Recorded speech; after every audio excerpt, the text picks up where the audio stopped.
पौराणिक कथा के अनुसार भगवान विष्णु की 3 पत्नियां लक्ष्मी, गंगा और सरस्वती थीं। एक बार विष्णु जी ने गंगा के प्रति विशेष अनुराग और लगाव दिखाया, जिसके फलस्वरूप सरस्वती के मन में ईर्ष्या भाव उत्पन्न हो गया। सरस्वती तीनों पत्नियों के प्रति समान अनुरक्ति रखने के आर्योचित सिद्धांत की उपेक्षा करके गंगा के प्रति आसक्ति दिखाने के लिए अपने पति विष्णु जी को खरी खोटी बातें सुनाने लगीं। सरस्वती ने गंगा को भी आड़े हाथों लेकर दुर्वचन कहे।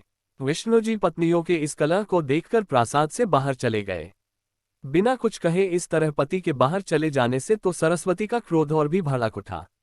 उन्होंने गंगा के केश पकड़े और मारने को लपकी।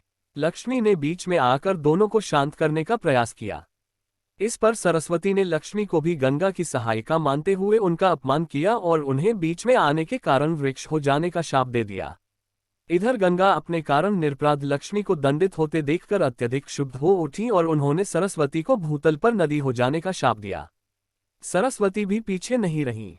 उन्होंने भी गंगा को मृतक की अस्थियां ढोने वाली नदी बनकर पृथ्वी तल पर बहने का शाप दे दिया।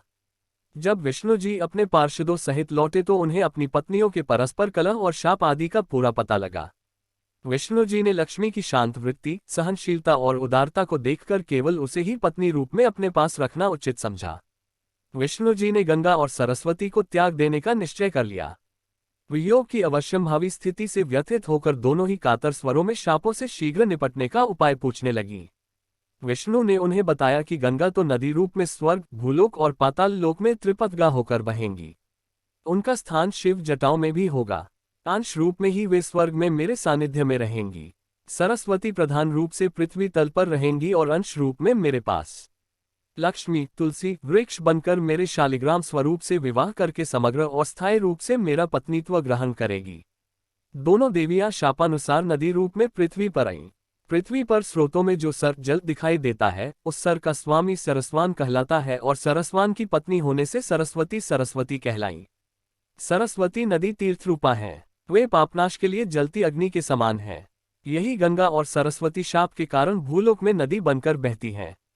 राधा कृष्ण के शरीरों से उत्पन्न उनके स्वरूपों का दर्शन कराने वाली गंगा अत्यंत पवित्र, सर्व सिद्धिदात्री तथा तीर्थरूपा नदी है। भविष्य पुराणों में कहा गया है कि सरस्वती के शाप से भारतवर्ष में आई गंगा शाप की अवधि पूरी हो जाने पर यानी कलियुग की समाप्ति पर पुनः भगवान श्रीहरि की आज्ञा से बैकुंठ चली जाएंगी।